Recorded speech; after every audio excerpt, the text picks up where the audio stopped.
breathtaking pages.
Good morning, everyone, and welcome to another, well, it's actually past midday, 6 minutes past, actually here in New Zealand, Whangarei. Welcome to the show, and hopefully you guys are able to hear me and everything's good. Hugo, are you able to hear me? Yeah, I can hear you. Yeah. Are you able to hear me, bud? Yeah. Sounds fine.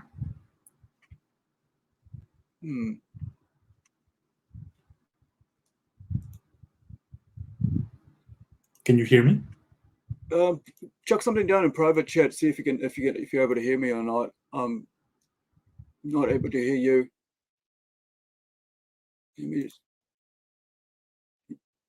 Right. So your mic is still muted on. Oh, great. Okay. You've still got your mute on your mic. All right, guys. It's awesome that we're able to hear me. Otherwise, we'll be just talking and no sound will be coming out, and you guys will be laughing at me later on. But that's comedy, right? Pure joy. The other day, I went to a friend's shop opening, and I stood outside, got ready with my mobile phone, and did this amazing intro, and then I walked in, and I looked down. I hadn't gone live because I was going to do a live broadcast as the opening of the event. They already had it done before, but I came in late, and I just wanted to give my little spiel because I just was so excited. And in my excitement, I just got it all wrong. But I did take a couple of photos, and that's all enough for me. I think they took enough videos. So if you're watching from New Zealand, if you're here in Whangarei, you're watching, pop on down to John Street for the new card merchant TCG game store. Bit of anime, buy some gifts, get all your trading card needs. And my friend Min, who's behind the counter, will look after you, as well as Phil and Eats, who the three of them got the shop open.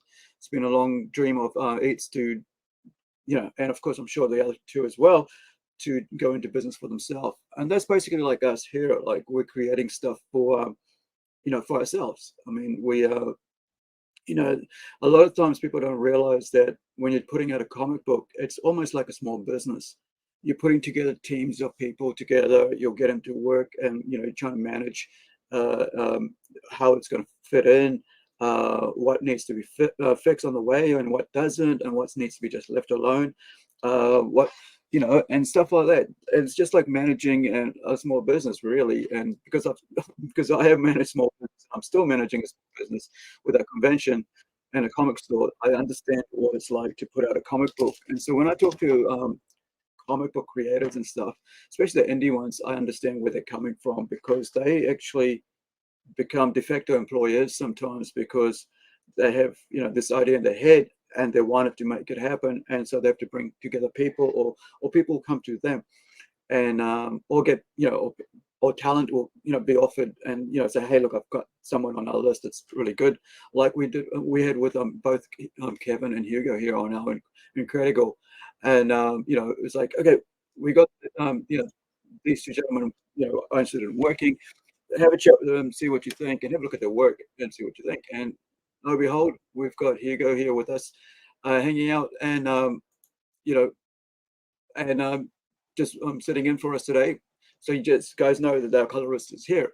Hoping maybe the other the cover artist and also Kevin will show up, who's the illustrator for Ventura, as well as a cover A artwork. So I'm going to pop down here and let you guys know that we're only $49 US away from reaching our goal, and that's, of course, that is about was it $86 New Zealand, I think it is. No, that's $50 New Zealand. Kinda, maybe 70. Hey, can you hear me? Anyway, so all I know is it's $59 away from 900, which is our goal. So thank you guys for everything that you've done and for all your support, for sharing our posts, for liking it, for sending it out into the etherverse, or the interverse, I should say, and or the internet, all across the world, and helping us out.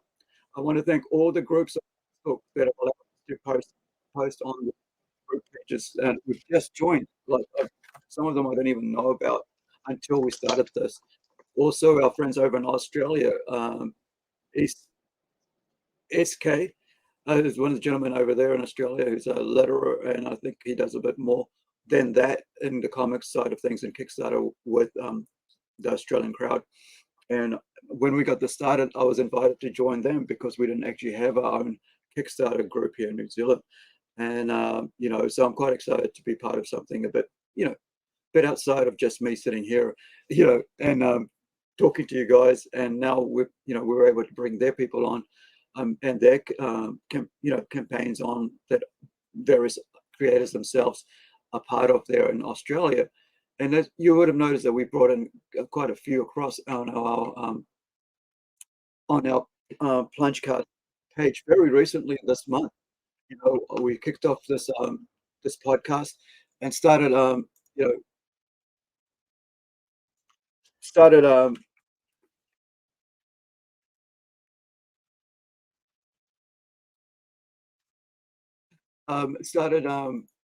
interviewing them and saying, hey, you guys, get to know these guys as well. I mean, they're doing different things to us, but they're still creating comics. And so we get to, enjoy their work. We get to hear and share what they're about. And not only that, they get to share what our book's about to their followers and their backers, put in their newsletter. So it's kind of this network started very quickly for us. And I I went out, I made sure that I went out of my way to get them on as quickly as I could and do as many podcasts as I could. Hey, there's Hugo, our colorist. So can you? Yeah, so good morning. Oh, I think it's good evening over there, right? And it's good afternoon here now as well. Yeah, it's 6:12. You might have to leave and then come back in, Hugo. Oh, you can hear That me? might help, because sometimes when you come in before, yeah. We'll see you soon. Okay. And here we go. Joining us is Mr. Comics himself, independent comics himself, Hawke Sanders. For those of you guys who don't know, this Hawke, who's been managing our Kickstarter, and yeah, man, it's $49. It's US $49. Aru, So can you believe this? I was like, Hawke, I'm not able to hear you, man. I'm not sure what's going on. Let me see if it's my mic. How's that? How about now? Weird. How about now? How about now? Anything, Aru? Can you hear me? Oh, that's kind of odd. Now you're muted. I can't hear you.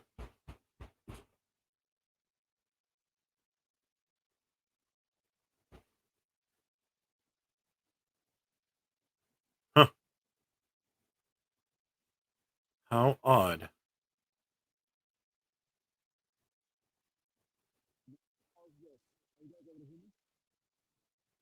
Well. I can't hear you at all, Aru. I don't know if it's mine. Let me try it. Something's playing. There we go. I got you back now. Able to Can you hear now, me? Hawke?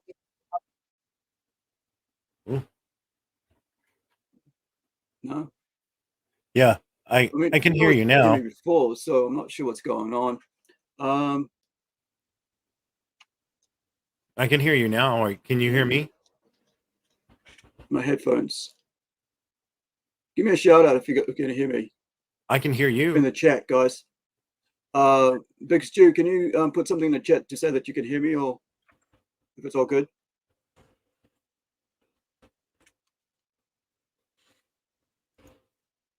Okay, Hawke can hear me. Right. So Hawke can hear me, so I'm good. But I can't hear Hawke. That's kind of odd. Let me try and reconnect my mic. Yeah. Oh, you can hear both. I can hear both you. So why am I not able to hear Hawke? Let me just set up my thing here. Bear with me, guys. You know, there's always something with computers, right? Let me see if I can get this right. Let's see. Let me get down to sound. Sounds good. So let's check. Yep, input, output. Well, I was muted. Now I'm unmuted. How about now, Aru? Can you hear me? Say something now, Hawke. I've got a lovely bunch of coconuts. Each one is standing in a row. I've got big ones, small ones, Let me just check. some the size of your head. Right. No? Headphones is on. All right, I'm going to check my settings. Let's see. Camera resolution standard, USB. Let's take a look at that audio. Sound. We have our mic. It says that I am picking up that just fine. Echo cancellation is on. New reduce mic noise.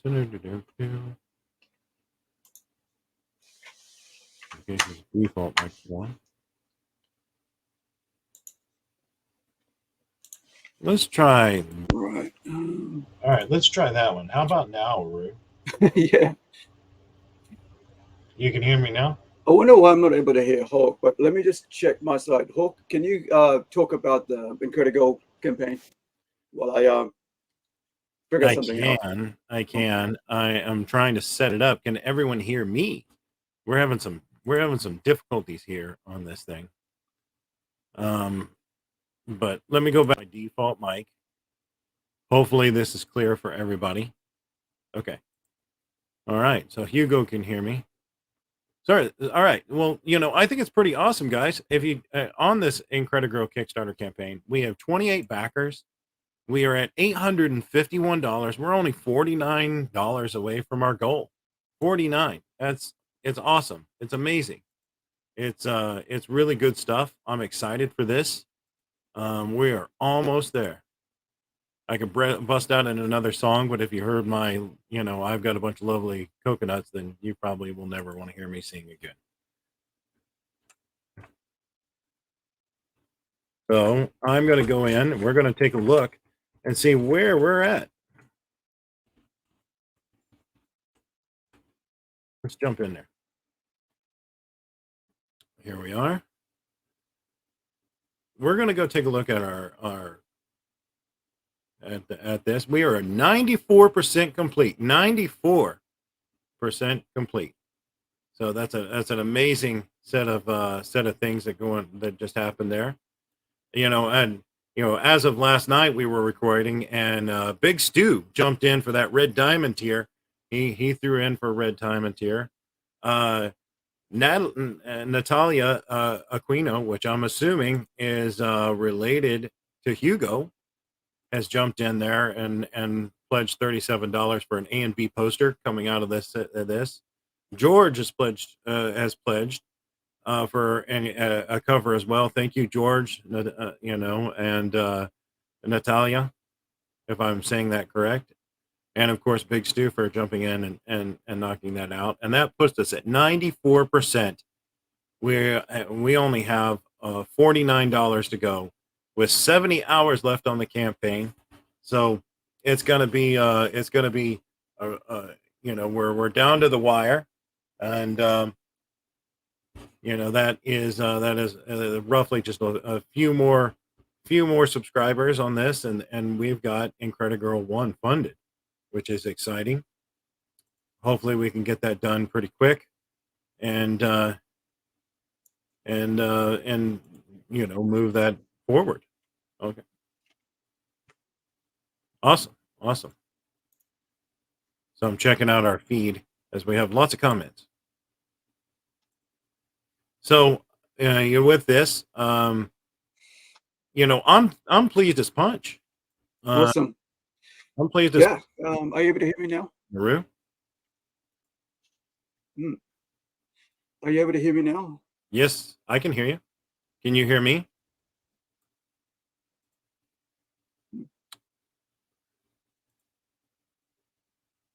Well, Seems to you be a know, bit of a delay there.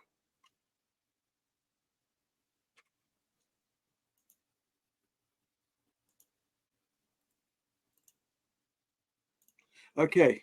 I think I might fix the echo. Are we good? how about now? Can you hear me, Aru? I think Aru might be having some All right. mic I'm just going to pretend I can hear you. I tried to figure something out, but just not working here. But I was able to hear the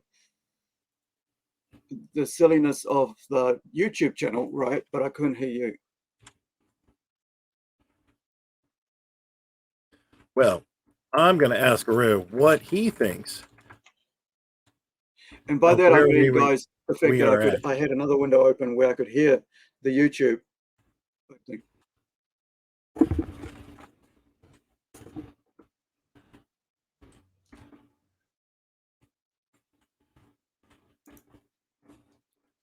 So, Aru, what do you think of where we are at in this campaign? Let me leave and come back. Okay. All right. Then we're going to ask Hugo that. Hugo, what do you think of where we're at in this campaign?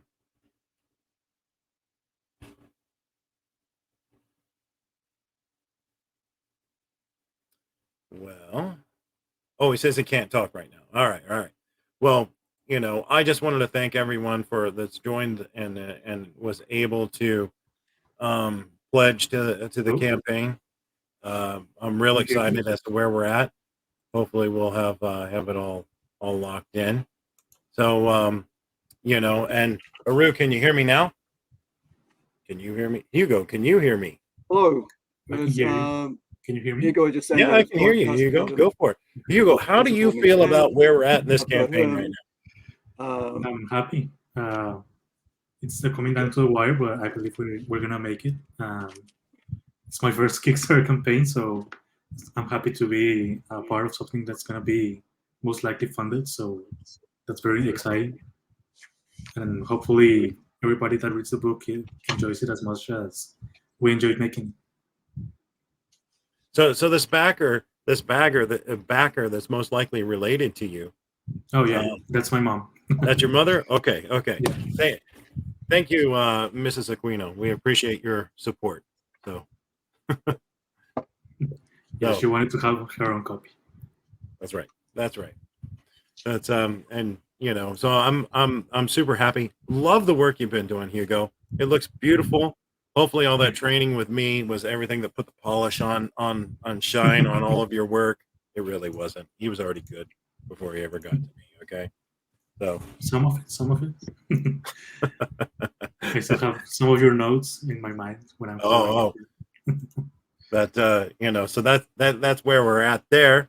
So I'm so very pleased, very happy. We're just almost there. Aru, can you hear us, Aru? I can hear you, but I'm not sure if you can hear me. Yes, we can hear you. Yes, we can hear you. How do you feel about where we're at in this campaign right now? Well, I'm happy when I got this in my email today. Oh, check that out. Yeah, this is the latest work from, let me get over here to that so we can talk to Hugo about this. So this is going to adorn a poster that we've got here for Plunge Convention, but it's also I'm thinking of as a variant cover for our you know, for our net volume variant for number 2 or number 3. But I think we should give this away to our, you know, to our backers for free, right? Just as a digital download, right? Here you go. This is yours. and you get the full version. So Hugo, if you can give me the highest res you can get me of this, and and please sign your name to it, and we'll put, we'll give it out to them just for free. So they'll be they'll get the high res version of this as just as a thank you. Why don't we make that a stretch goal for just getting past the $900 mark? Once we hit $900 US dollars in the aim, this is free for all of our backers. How about that? That's do you want to do it as a physical piece? No, as a digital download, like you said, but it'll be free as soon as we hit the mark. Like we're gonna post a link, and you're gonna be able to get this image. You can download it straight to your stuff as a free digital download from the Incredi-Girl campaign. What do you think? Cool. Yeah, it's almost like you're wallpaper, right? You're running the campaign. Yep. I'm just here for the ride, and promoting this stuff out of it. And Hugo's here for the artwork, and I'm coloring, and I'm here for trying to make my dreams come true. So this will officially be the first stretch goal. You can get this download right here. Yeah. So another one that he put out today that I got in was, let me see if I can share this other one. Oh, before I finish this one. So this image was created because, as you know, some of you may not know, down here in New Zealand, in Whangarei, specifically in the North Island, Whangarei, in our city, beautiful city, by the way. If you guys ever want to come down here, we've got the brand new Hundertwasser Museum. I think it's probably maybe the only one in the world. I'm not sure. Oh, outside of wherever he's from. Yeah, we have it here on the waterfront, and it's a beautiful, beautiful building. Really arty. We're very arty people down here in Northland, and look, big, huge artist community. But so one of the artists, because we run our plunge convention, right? So year 2, we had a really busy, really cool comic art, right, of Armadillo on the cover. And we were going to put this out, and we put it out, and then I think that was year 1, and then like year 2, I think it was, anyway, she runs now one of our major art trusts here, and Quarry Art Center. Sorry, if you look it up, if you look up Whangarei Quarry Art Center, you'll see that's what I'm talking about. So she said, hey, look, the kids are finding it really difficult to color in this piece of artwork, right? This piece of artwork. It's really busy for them. It's too detailed. It's great, cover art for comic books. That's what you want. You want to really, impactful. But she said, look, the kids, they're not able to do it. And so it began myself coming up with the design based on the Funko idea, the chibi idea that I love with animes and stuff and manga. And so we ended up doing this design, and then saying the kids, they loved it. It was really cool. They had so much different ways of doing it. The coloring was always different, and the costume was always different colored. And also we got to do a couple others, right? Red Dot. We've got another series coming up called Black Birds that I'm working on right now. I did the 2 characters there as a chibi as well, and said, hey guys, you got a male and a female, you got a male and a female. Now you guys, if you're, whatever one you want to choose to do, here it is. And so we, that came to be. And so it was done for the Plunge convention, and we've been using it for a while. We've used her as just with my flat colors on it, and just basically using it as like promotional piece, because she's the mascot of the convention because of that, because we used her so much for it. So with that in mind, we ended up getting a chibi done, like a 3D digital, that printed artwork done as well. So we did an STL file and said, hey, let's do this. And then we got a little couple of these done. And next year, right now, there's a piece about 6-inch, 7-inch that is being airbrushed by one of our other artists as an award piece that we're going to give away for free, because it was actually made for free in the intention of giving it away as a prize for free. So it's going to be amazing. It's got, we've got 3 people design, not actually 4 people work on this one piece of artwork, right? And this is what, we were talking about yesterday on our toys collecting and unboxing with Hugo, Big Stew, and as well as Ben Bristol. For those of you guys don't know, Hawke actually works. he'll be able to fill you in quickly later on about Hasbro, Mattel, and Lanyard toy designs. And so, he's quite really excited, keen on getting toys made for our character. But, it's really interesting to see something like this. But, and it's just 3D printed. But when you see artwork come up, let me just share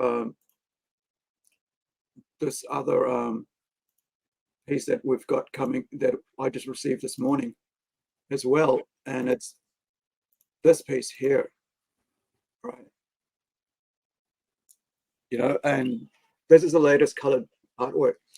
Now, I remember Max from Atrocity Press said, hey, look, when it's black and white, it doesn't feel as real it is as when it's in color. And he's right.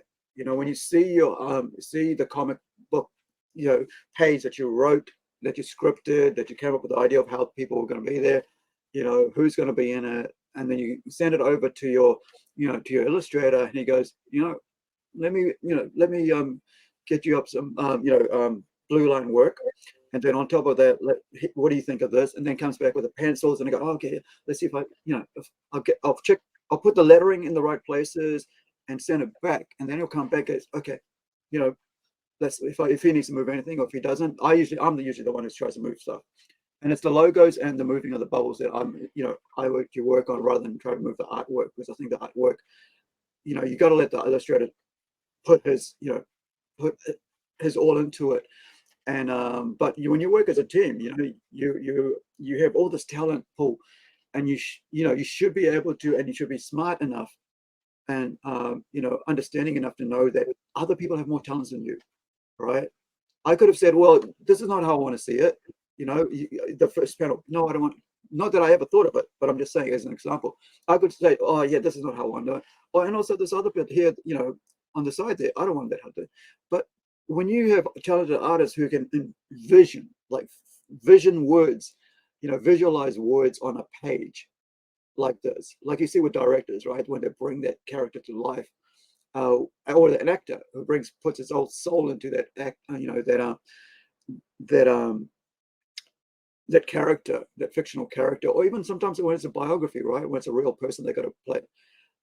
So I just love the color work, and I just love the way this is all coming together. And I think,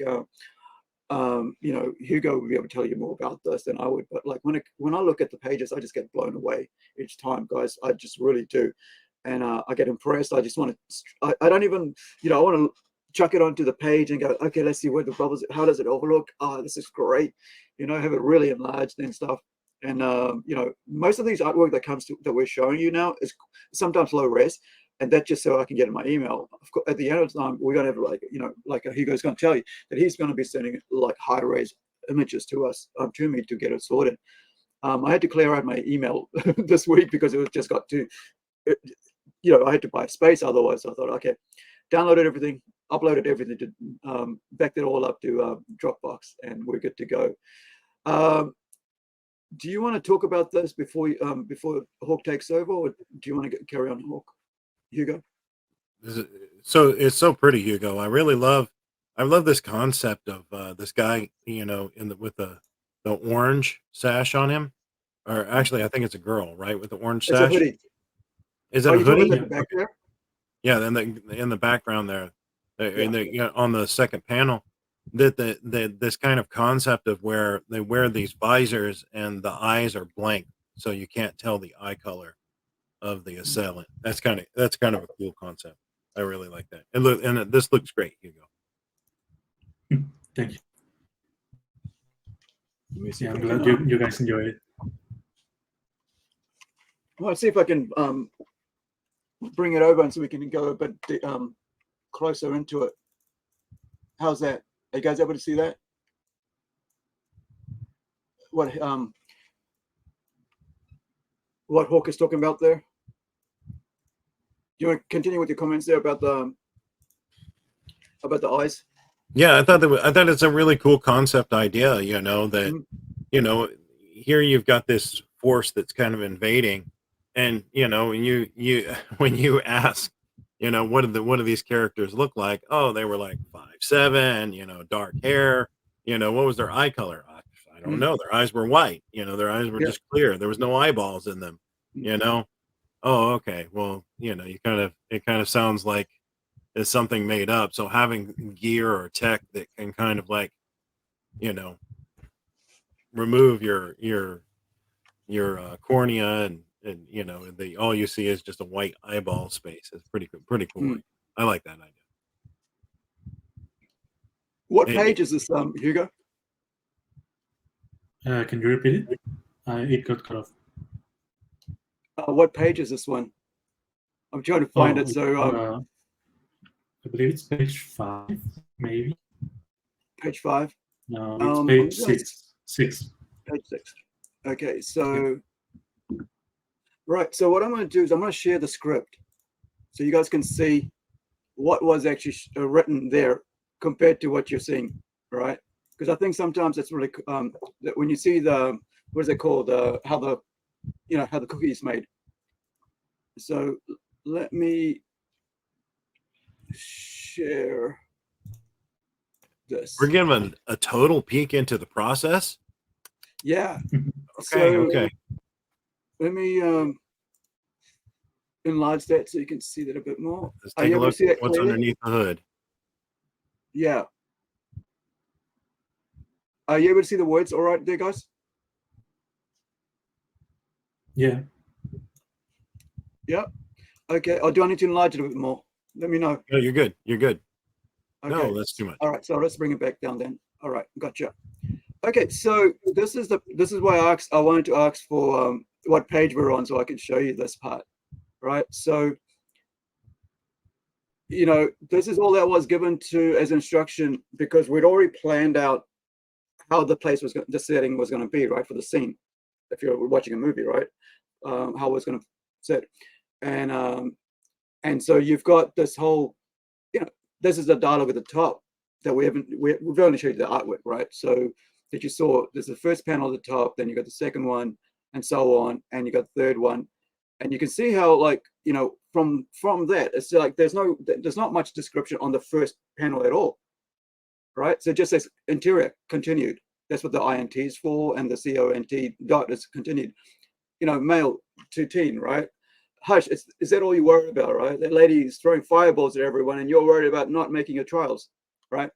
And as you can see, the reason for that is because previously there's about soccer team he's trying to play for, or so on.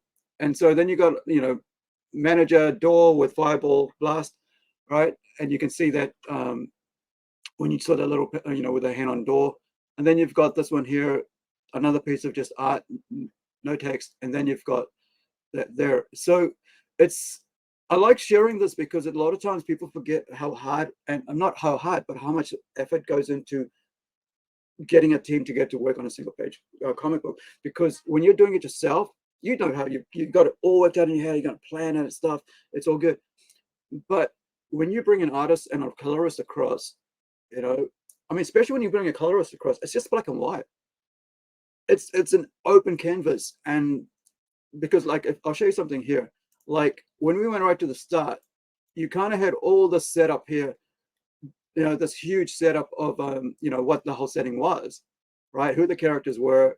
So later on, I don't really need to to do that again, because the artist already knows what he's doing, what his characters are like, and if anything is ever missed, we'll just we get it before we get to the end result. And I think sometimes, like, there's various groups on Facebook. There's one that I belong to that's created by my friend and another friend called Make Comics NZ. So if you want to look that up, that's just for New Zealand comic creators. It's put together by my best friend, right? Who's did one of the covers there, and his whole thing is like, check out all my artwork, check out the process, and you share your process as well, so you can show people and critique if you need any help. Only if you need help, then you can ask for help, right? We're not going to just tell you what to do. And I think the great thing about having groups like that, it brings a bit of like mature people with amateur people together. It allows people who haven't been out here, who've been really struggling to, learn, because there's no comic school that I can think of in New Zealand, right? Unlike you guys elsewhere, right, around the world, it's not such a big emphasis being put on comic schools. There's design schools and stuff, one of them, one of the schools that one of my friends went to, did a cover, a variant cover to Red Dot, which we haven't actually, we've only done a couple teaser pages to, but we've got that coming out soon as well. And but I'm not sure if I send this across to Hugo. I might be wrong, but I do, I send him the artwork with the some of the color. I did a black color for it. Let me just pop up what it looks like when. Let me just get back to artwork. Sorry, you guys don't want to see writing. You're here to see awesome comics. Is all about art, right? So let me get us back to the artwork. There we go. Because if you're looking at the text, you're really looking at novels, right, and books. But remember, like I was talking about the the hand thing. That's your hand there, right? And then just the way this is all done up, it's just amazing. I just the coloring, it all comes together to make it come to life. Do you want to talk about this, Hugo? I'll leave you to talk. I'll just. Well, I think this page wasn't very difficult to figure out, even though there's like a lot going on. I was just taking the cues that Kevin already put into the page. I mean, like that panel where the hand is opening the door, it's clearly like differently drawn, like at least the outline of the panel. So I was like, okay, this panel has to be different. This has to stand out in some way. So I was trying different things, different colors and different strategies, and then this is what I ended up with, and I'm very happy with it, and I'm glad you guys are liking it as well. And I mean, also the lack of a background in the panel of below that, that's also just to lead the eye into the panel above. So that's all Kevin's work. I was just kind of like just taking what he did and enhancing it, not really fighting with his decisions. And then the panel above, yeah, I was just looking for a way to maybe add some contrast in the first panel with the wall. And that was just a texture that I found that I really enjoyed. And yeah, I mean, I'm glad you guys are enjoying it, because this was I mean, it's very fun to work on pages like this. And Kevin, I mean, I know you're not here, but it's great work. So you're making my job easier.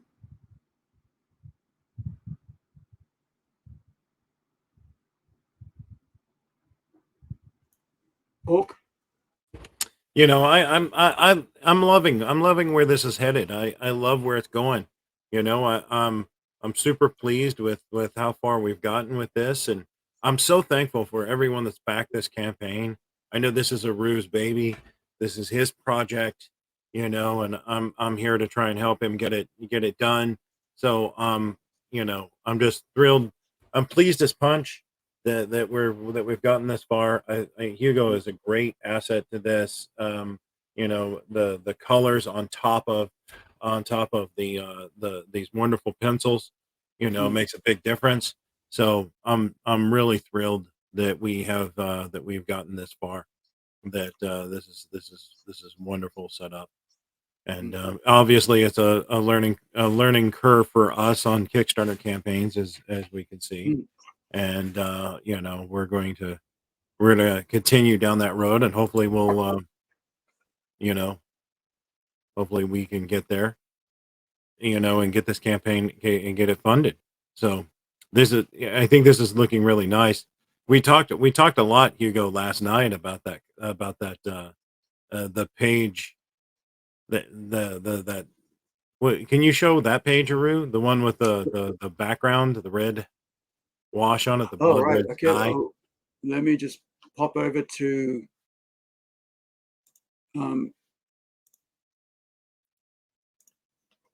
the Kickstarter page. It's all on there, and I'll be able to.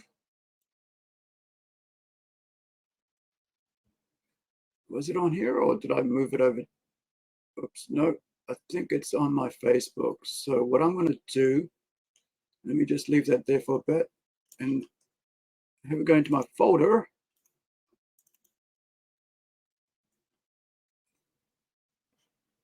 Are you up? Yes, yes, you are. All right. And we shall present the artwork. Windows, there we go. And there she is.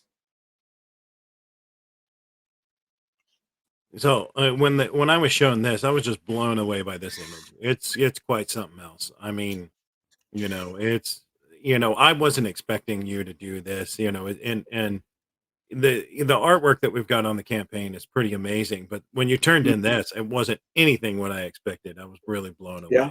Yeah, Totally the blown away, red man. wash and the black. I was like, oh man, that's impactful. This is quite an image. That I think anybody would have probably done something with the sky as more normal as per sky. Yeah. But painting it in this blood wash on the back, it's very dramatic, very well done. So I was super Yeah. pleased with how that. I mean, here's me on my end going, okay, a cloud's got to be white and blue and all that. And then I get this and I'm like, it works. I'm not even, no other thought. Cool.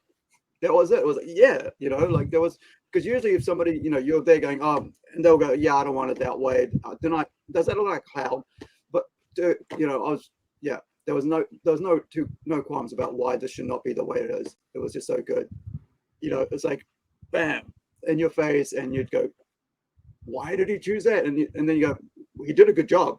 And it's like, this works. Like the emphasis is on her. If you notice, it's on her. Like she's the centerpiece, right? There's a background in the back. You can see some blue, whatever, but like it's all on her. And I think this is just a great piece of work. And you got nano down the bottom there, and it's just so. Let me just see if I can bring it down. And the other thing was all the shadowing that you did that wasn't actually in that original artwork. And I think, this area here, this was not in the original artwork. For those of you guys who haven't seen the original work, there was no shadowing and stuff, and that sort of really, really showed how good this piece really worked. Of course, and also, like, let me just, let me grab back the actual piece that's from. Here we are. I have to switch between pages, guys. Just bear with me. Present. This is why you need a producer. Yeah. But I don't. This is awesome, though. Here we go. So, right. So you can see there. Let me bring this up there. I'm gonna be right back, guys. Okay? There being no shadow, right? There's no shadow here on the actual illustration, and then when you see that shadow that comes across in color and everything, it's just impressive. Just love it. Tell me about this process, man. What made you decide to do red? Not that we all love it. There's no thing about questioning a decision, but I'd like to know the process. Like me sharing my writing, I want you to share about why why you decided to do that, because I think sometimes a lot of people might go, oh, I don't think that's whatever, and they might not like it or whatever, but here you are taking a chance and go, yeah, you know what, I am going to do this, and and let's see how it works, what they think, and yeah. Well, I mean, I love the color for a start. So every time I get an opportunity to use this color, like sort of red and pink, I try to put it into my books as much as I can. But also, it's just like, this is comics, right? So it's art. It's not really like movies. Movies are always like, the sky is blue, and the sky is blue because our sky is blue. So we need to recognize it. But if we're doing art, I think we can take more chances. Like, we can make the sky yellow, we can make it orange, we can make it red. And as Hawke said, this was a very dramatic shot that was intentional. I was kind of thinking of, how can I make this this page more dramatic. And so I ended up choosing this color and then kind of working from there. Like that was the first part of the page that I set on. It was the sky and the wash, just to make everything washed out and then have the focus on Leon Incredi-Girl herself.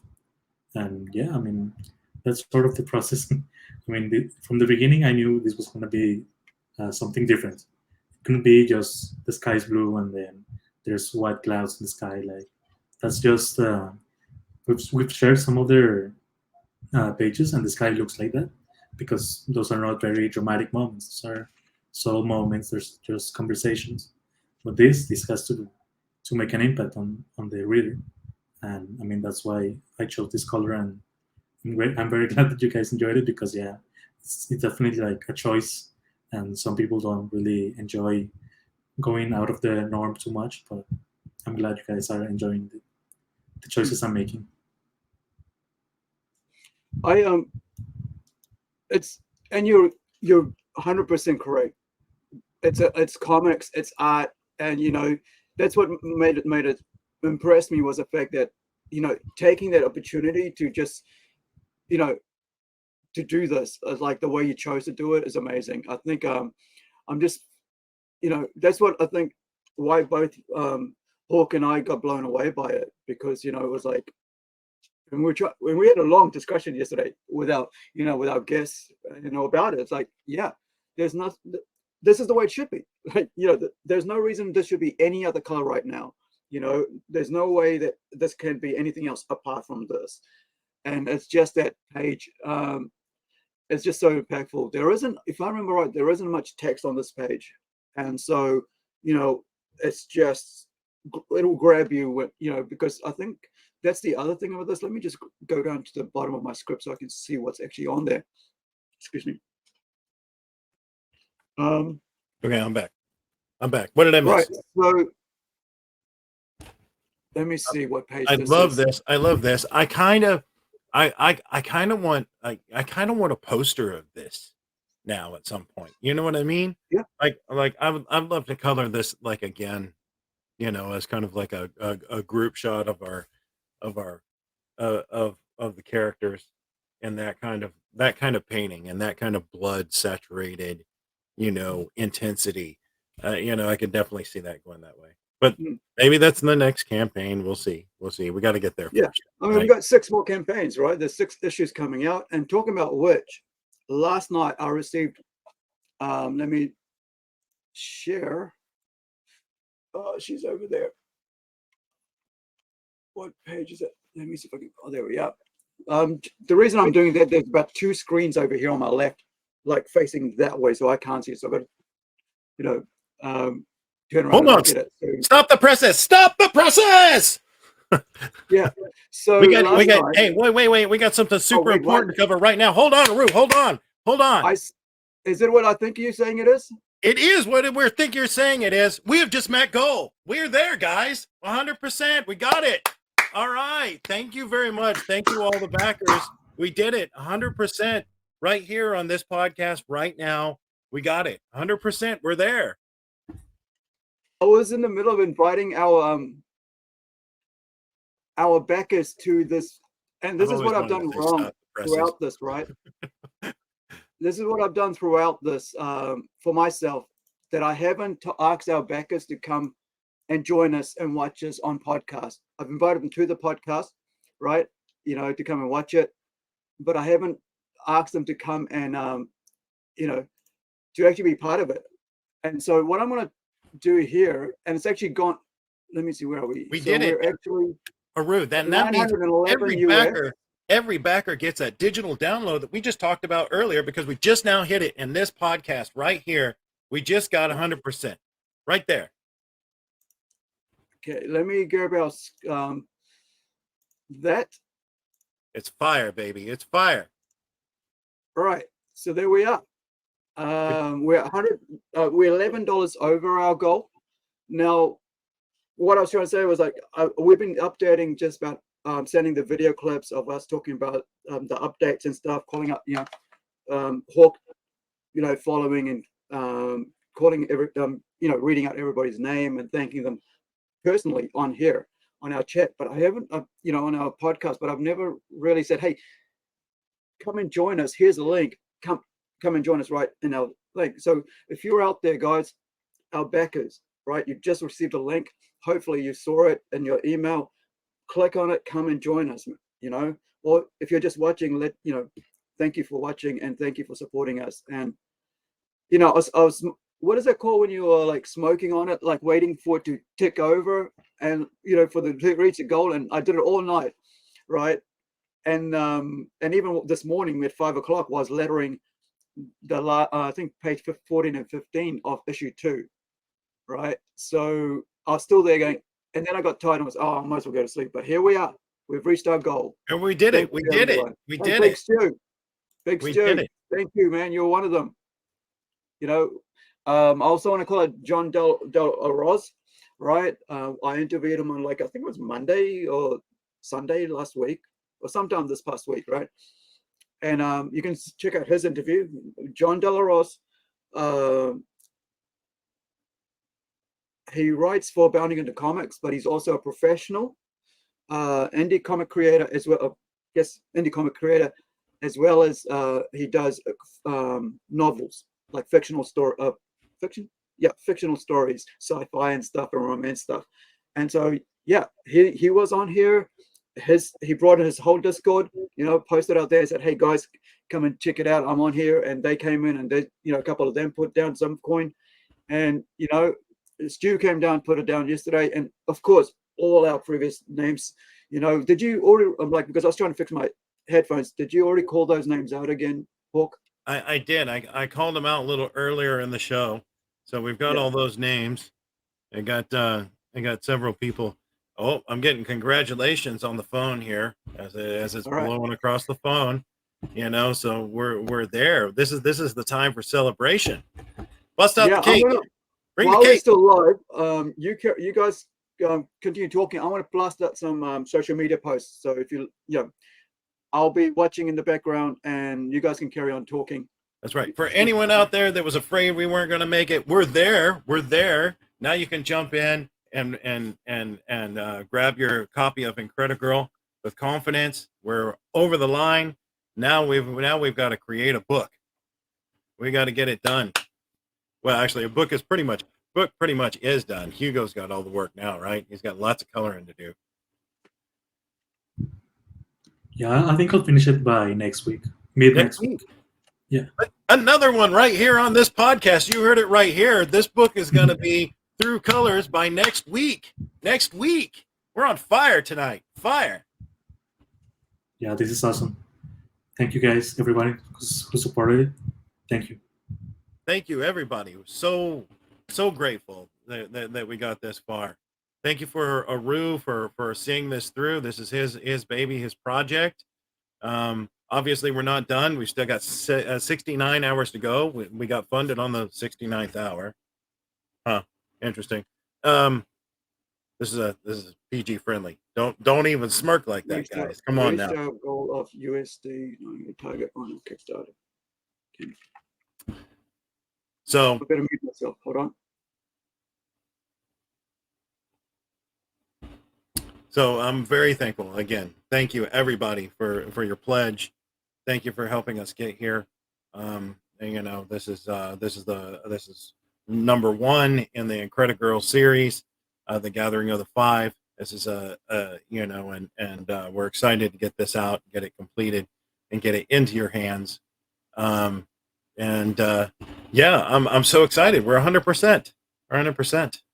So we, you know, this one is we're not quite done yet. We still have basically 3 days left, but we've hit goal right here on this campaign, on this show right now, and that's awesome. And we have a first. Hugo says next week he's probably going to be done with the colors on this book right here. So it's epic time. This is it. So we got to get a round of applause. I am pleased as punch. I've actually got punch right here, and I'm pleased as punch. Hugo, how do you feel about it? We just got 100% funded on Incredi-Girl number 1. Tell me. mean, this is awesome. My first Kickstarter campaign, and it's funded. Like, I can't wrap my head around it, honestly, just yet. Maybe tomorrow I'll have some more thoughts, but yeah, I mean, I'm just thankful for everybody that backed us up, and hopefully we can finish the book and tell our story. Yeah. Hugo, you're a winner. You're a winner. You won. Kevin, you're a winner. You won. Aru, tell us how you feel. Oh, the mic cut out. The mic is cut out, Aru. I am, you know, I was hoping for this. I was hoping that we'd get it before like not the last hour, because what this does for us is show, gives us an idea on how to look at the algorithm once something succeeds. Do we now suddenly go to the top of the algorithm at Kickstarter and we're pushed to the top, and now more people will get eyes on our, on a campaign that they didn't have before? And I'm hoping that, yes, they will.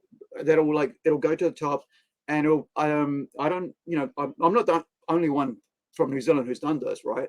But I'm just so glad that we're able to do it for our little studio with Plunge Studios down here, in New Zealand.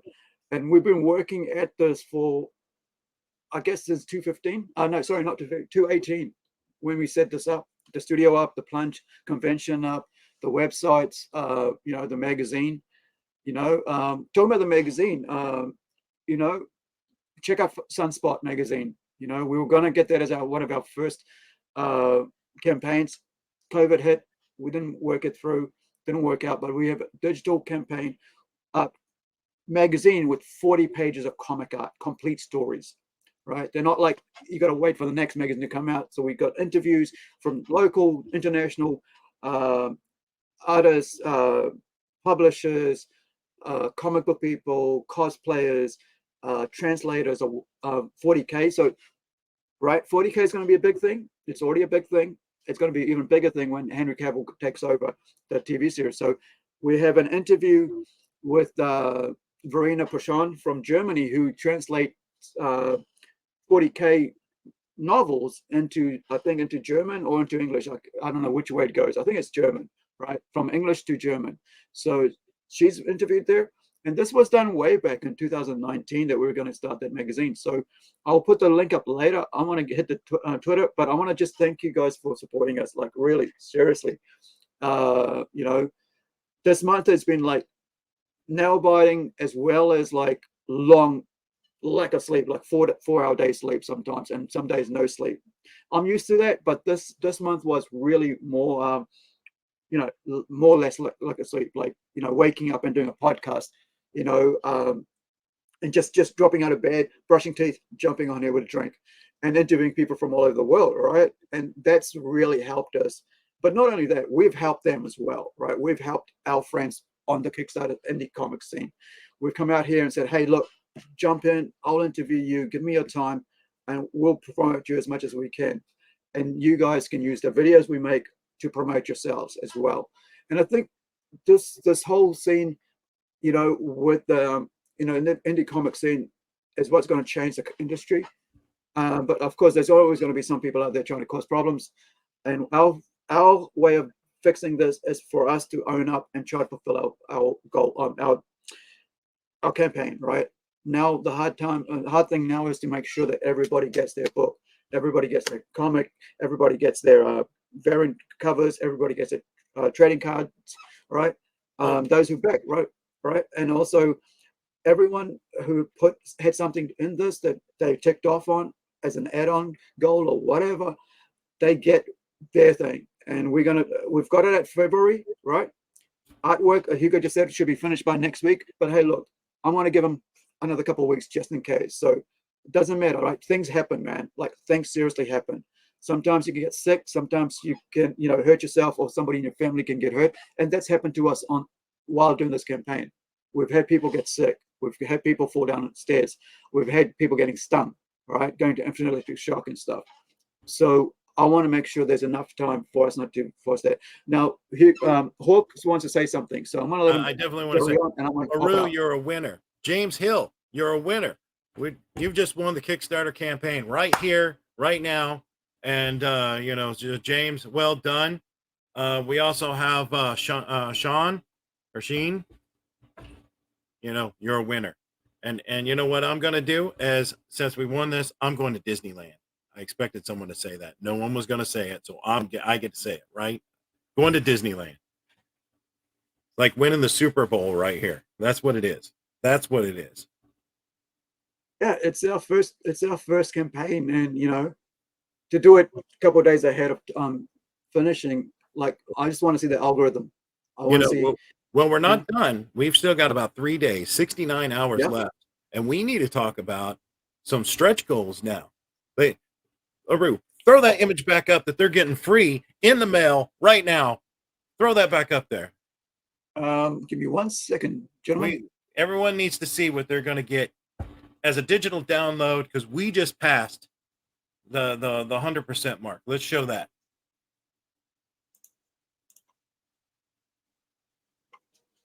There it is. This right here, this image is going to be a free digital download for everyone, a celebration for getting to that 100% Kickstarter campaign. And then what we need to talk about is we need to talk about our next stretch goals, Aru, because we still got 69 hours to go. And we're going to talk about a few of those stretch goals, right? Because we're finally Right, there. let me pop down to Let's talk about it. the stretch goals. Now that stuff becomes a reality, right? It's possible to get there.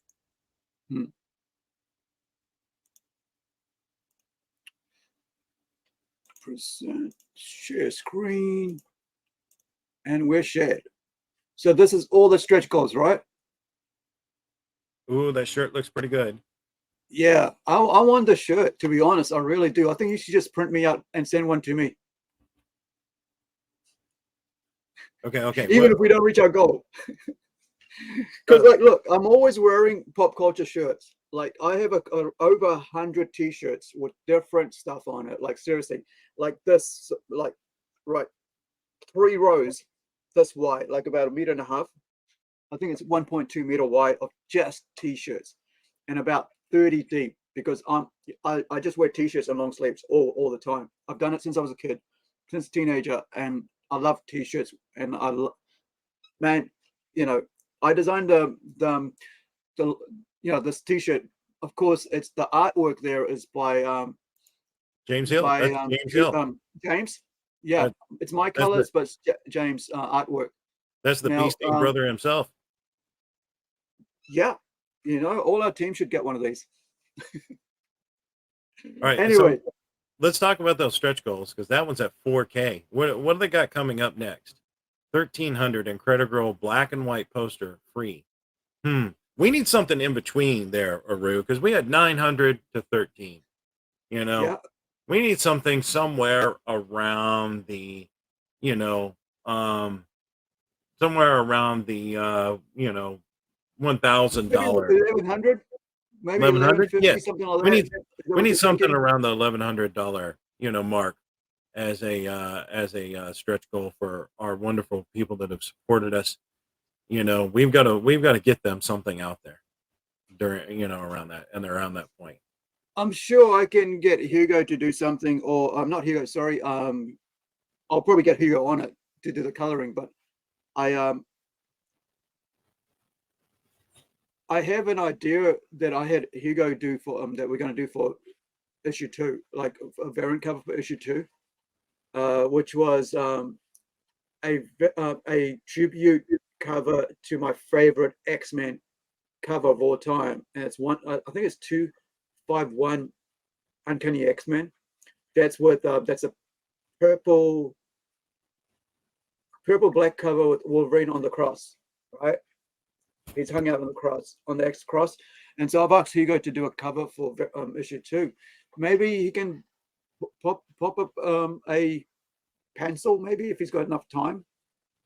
How about that? What if we do this as a freebie? And then, you know, guys, chime in here if this is what you like. Those cards that we've seen before are pretty nice. We've got 3 cards in the making right now. What if we were to add a 4th card for free for those backers? Everyone that back, that idea even better. But then I get to keep the cover for keep the cover for issue 2. Okay, that's right. You keep the cover for issue 2. Let me show off the covers. I mean, the the cards we're talking about. So everyone, we're going to update this campaign. We just talked about it right here. Hugo, you down for it? You down for adding a freebie at $1,100? Yeah. Okay, there it is. Done. We're making it. I'm pulling an executive decision here. We're gonna throw in a free card at $1,100 stretch goal. We're gonna update this campaign. And Aru, bring me up those cards and let's show them what they're gonna get. You know, there's gonna be a new card on top of the other 3 that you may have already pledged for. Okay? You know what? I know who it's going to be. I think I know who it's going to be too, because And I'm thinking we've been keeping that character secret for this entire that's right. campaign, and That's right. been, you know, You got it. And I think it's about time we've released her out, and it's only 2 hour, you know, it'll be a digital download to our backers first, or do we do it as a trade card, and they don't know it until they get it? No, it's going to be a trade card, and they won't know it until they get it, because we want to keep the Perfect. surprise and keep it for everyone, right? No one. Yeah. I'm the kind of guy, I don't like to spoil surprises. Yeah.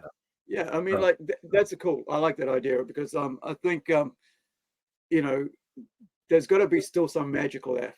That's right. You know, That's right. Still got to be some secrets left. We still got some magic in the hat, right? Yeah. So there's we talked about that yesterday, about how we will never you know, and I'm going to be held to task over this because it's on video and it's you know, it's out there, that Nano's origin will never be, will allude to what, you know, what his background is, but will never allude to or tell you how he came to be, right?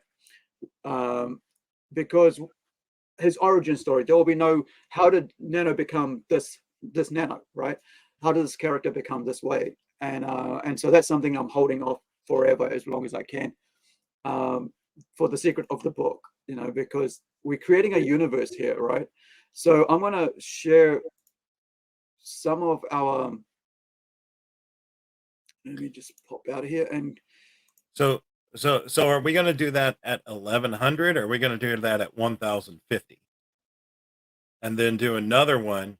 We could do another one at, you know, there's the card. There's the card image. That's the one that we've been working on, right? There's the card image. That's one of them that's going to be in the campaign. And so if you got the cards, this is one of the images that we've seen. So this is the Templeton twins. Okay, so who did Kevin do the art on this? Kevin did the art. Yeah, he did everything on this one. Okay, now, so Kevin did the colors. I designed it. I mocked it up for him, and I want to show you something on how I mock up stuff. And this is because of we talked about this yesterday on our podcast about give me one sec, about designing. Like when you're an artist, you're trying to give. I mean, when you're not an artist or an illustrator, and you try to let your artist know what you're thinking about, and what you are looking at, how it should be put out there, the setting, and so on. So I'm going to let you carry on talking, Hawke, while I find this, if that's okay. All right, so I'm just running a few things here since we're doing some things on the fly, because we just got funded. We got funded. This is hot off the presses. Funded right here. So,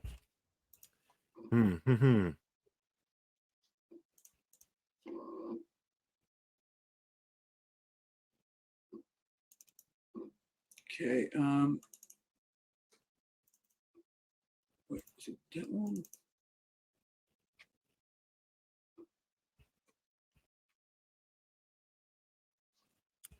So, all right, Aru, how about this? What do you think about this? Right, we're $900. We're $900 US now.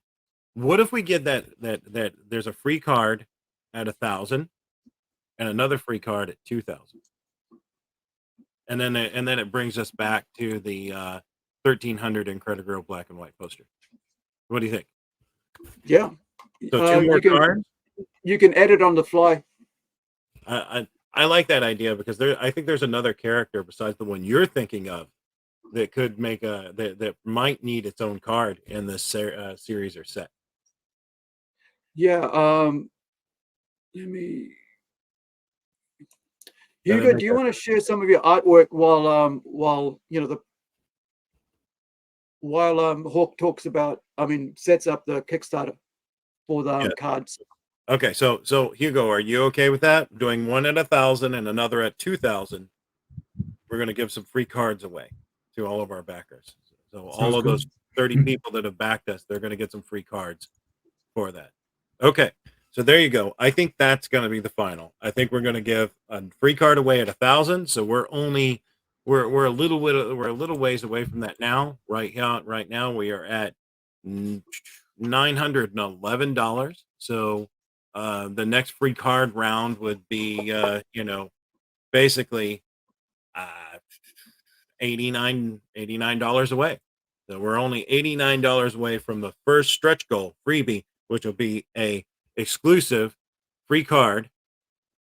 And we're going to figure out which character we're going to do in that. Aru's thinking of someone. I know who he's thinking of. And then we're going to do another one at $1,200 of a free character, to add to that campaign, another card, and that'll turn your card set from 3 to 5. So if you're in on the card sets, that'll get you up to 5 cards for of the Plunge Universe cards that we'll be rolling out with. Yeah, I like it. Yeah, that sounds good to me. And both of those are free for our Kickstarter campaign backers once we hit those markers. So yeah. I'm excited for that. I'm thrilled for it. We're already there. $911, 29 backers with 69 hours to go. 69.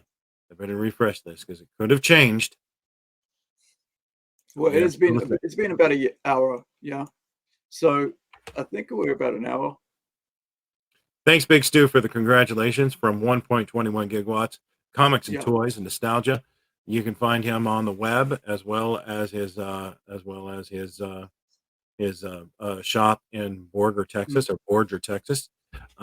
He sells all kinds of goodies, toys, and he carries Rising Sun comics inside his thing, as well as Plunge Universe comics. He carries them right there, so you can catch all that goodness there at 1.20. Yeah, it's been a pleasure having Stu join us on our toys collecting and unboxing, because we've started that podcast because I stopped buying mainstream comics and just started buying toys because I felt really, my toys don't tell me off. My comics tell me, mainstream comics tell me off, but my toys don't tell me off. They don't change. They love me no matter, what I think. And so I was trying to find my, and this is a bit of a sidetrack because this is all about the Kickstarter campaign, but Kickstarter campaign. But our good friend Greg Harms and Raj, they just announced that they're actually going on hiatus for a little while. They're taking a break from producing. Yeah. Did you see that?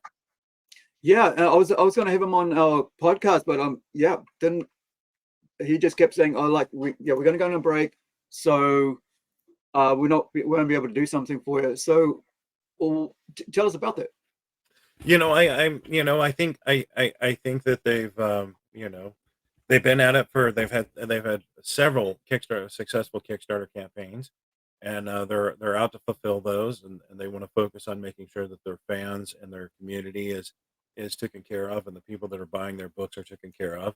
They don't want to put too much on their plate, probably. They haven't told me that. I'm just assuming that that's the case.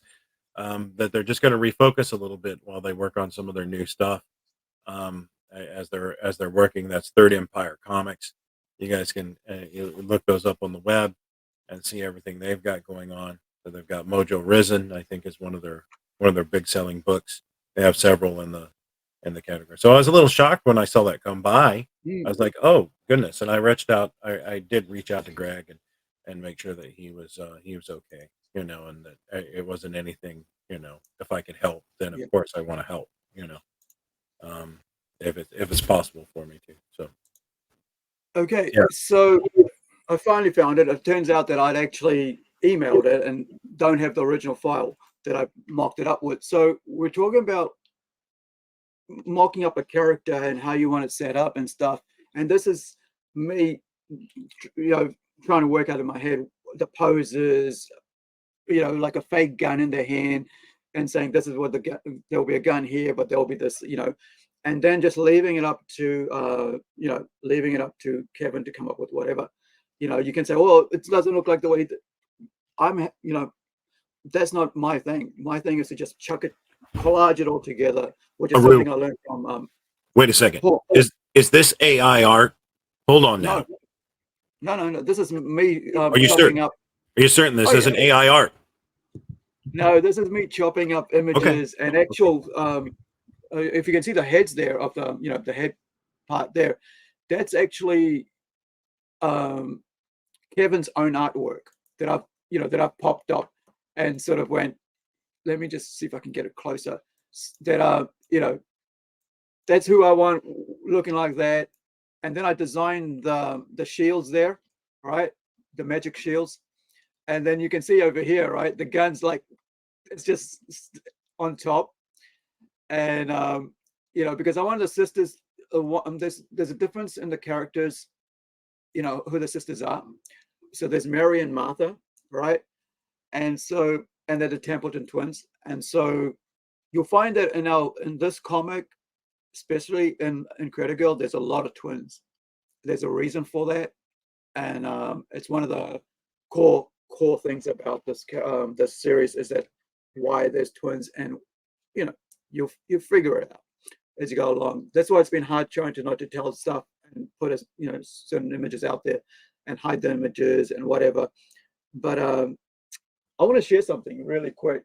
Hopefully it's over here. So while he's looking for that, I'll Yeah. just talk real quick. This is a rough mock-up, so this isn't AI art. I know I was joking about that. I know there's a lot of stink about AI art right now.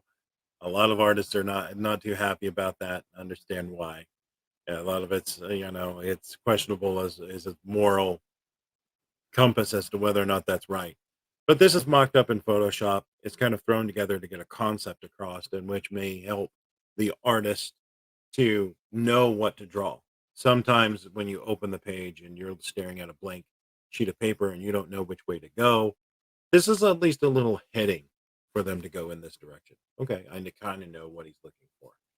So, so it's a nice guidelines, of where to go. So, so I encourage anyone that's writing a story. This is a great way to go about it. Mocking up some images like this, cut and paste Photoshop, slap it together, whatever art program you've got to get what you're looking for, kind of like pieced together, and then handing that over to an artist to make their rendition of it. That's that's not Skynet's rendition, but an artist rendition, of the whole thing. Yeah, so like I was saying, the shields, I actually designed the shields, the patterns, so that it'll be like part of the character forever, right? So there are there's a lot of like these patterning, like in Magic, there's always like, you have all these cool designs and stuff, and I watch a lot of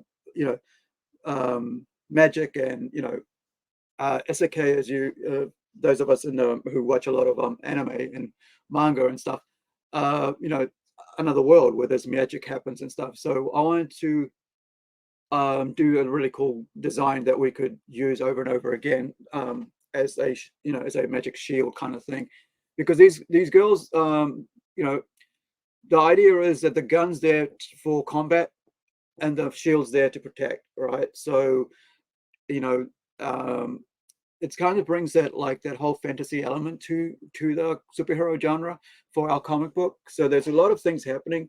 We introduced quite a few characters in this, and the Temple Twins are one of them, right? The set of twins are one of those characters.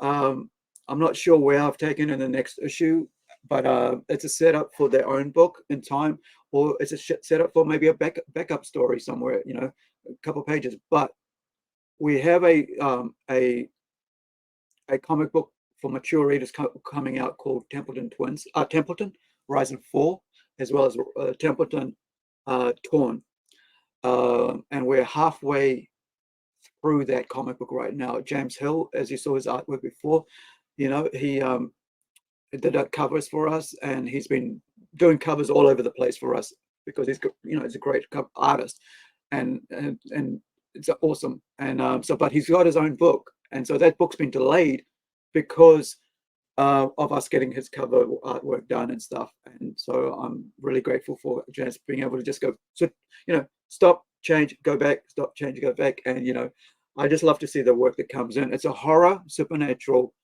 book for mature readers, right? For adults, right, guys? For grown-ups, maybe M15 and 6. I think it's M16 here in New Zealand. So anyone, excuse me, over that age is able to read it and so on. And it's going to be, once it's ready, all the artwork's done, illustrated, we'll get, I'm not sure if Hugo wants to jump on that one, but because he's already going to have issue 2 of Incredi-Girl ready to work on as soon as this is, he finishes in issue 1. But yeah, so let us get back to our page and let's see if there's any changes. Obviously, we're probably going to take that to Kickstarter as well. Oh, right? yeah, definitely. But it's not going to be, we're going to make sure that this campaign is filled first before we go to the next step. We're definitely going to slow things down a little bit, make sure that this gets done as quickly as we can, get it to you, get it shipped to you. We're going to try and keep you updated in the messages. I'm putting a Rue in charge of that. He's going to make sure that he communicates with you guys. Yeah, I'm going to keep you guys updated because look, we didn't want to get this book out there until we had at least halfway, a bit of work done on issue 2, so that we can share and say, hey, look, we're here for the long haul. Like, this is not just get one and win and then leave, with the money and so on. This is just, this is setting up for our entire universe, the Plunge universe, right? Which has like about 6-7 books in it. And so, and I mean title series in it. So like each one of those books are 3 to 6 issues each, right? So we're going to be busy for the next couple of years. And not only that, I have a few more new titles that we're going to add to it. Like I mentioned there, like the Blackbirds, right? It's my own version of Batman and Robin kind of takeoff. All our characters I like to base in New Zealand because that's what I love, that's what I love, and that's who that's part of my, part of me since I was a 7-year-old kid, since I came over here, and it's like my home, and I'm proud of my home, and I want to bring, eyeballs to my city, and Incredi-Girl lives here, right? She lives in New Zealand, she lives here in Whangarei, that's her home. And and then you got Blackbirds, which is a super sci-fi advanced state with self-driving cars and all that stuff. And then I think Hugo needs his own book. Hugo needs his own book. Yeah, but he's gonna be coloring for a while, so we might get him to do covers. But I mean, I would like to get him on board, so maybe he might have a go at one of the other titles. But yeah, man, we also have Robot Nation coming up soon. Oh yeah, let me share Robot Nation. It's such a cool little Robot Nation is a dual story short comic book series of like 12-page and 16-page stuck together complete stories, and you get to read 2 stories, complete stories with 2 different settings, and it's just such a joy to be able to work with such a talented artist to bring out some amazing, work. Let me just pop this up so you guys can see this work, and then I'll also put up Bobo as well, which is kind of a bit of fun thing yesterday, wasn't that? Do you want to talk about that? Oh, you mean Bobo? Yeah. Well, that's kind of a nickname that my friend Ben has been given, is Bobo. So whenever it popped up, we're working on a series called Bobo, and that it's actually a skit series, but so yeah. So this one here is the title, what is that called? The title story, right? And it's called Robot Nation. So this is by Francisco Conte. Yeah, I think he's out of Spain. I haven't really. I believe he is, and he's starting the next pass on it, isn't he? Isn't he starting the next book? Yeah, he's doing the second story now. So this is Robot Nations, Nation. Sorry, I should just get the word right. And the deal here is that these are short stories as part of like an anthology series. So rather than being one huge book, which probably like over time will be, as a trade paperback, but for the current time being, we're basically releasing these as a 2-story comic book, right? And so each short story, like this one here, is it's Robot Nation is a title, so it's all about robots. And the idea here is this started way before Love, Death, and Robots. This was like maybe 2009, 2010 when I did this story, right? Sorry, no, there was another one. There was a Pragbot, which is going to be in issue 2, hopefully, or issue 3. It's quite a big book, that one. But yeah, so Robot Nation, right, is the name of the series. 2 stories, a 12-page and a 16-page complete story, right? And I'm thinking, like, because these are short stories, we could actually later on bring someone in to write or branch off into longer stories, right? Into a series like a one-shot or maybe a graphic novel, 90-page, 40-page, whatever, to more expand on the story. But you don't have to read any of that. You can just read the story and become part of this life. So this one here is about a young couple, right, who's been out, away having a holiday, and then come back and things happen. Now, the other one here is that we have. Beautiful artwork, right? Beautiful artwork. Yeah. No, it's Bobo. This is Robot Nation. Karen. No, Francisco. No, Francisco. Francisco and Hugo have both worked with me on CTE.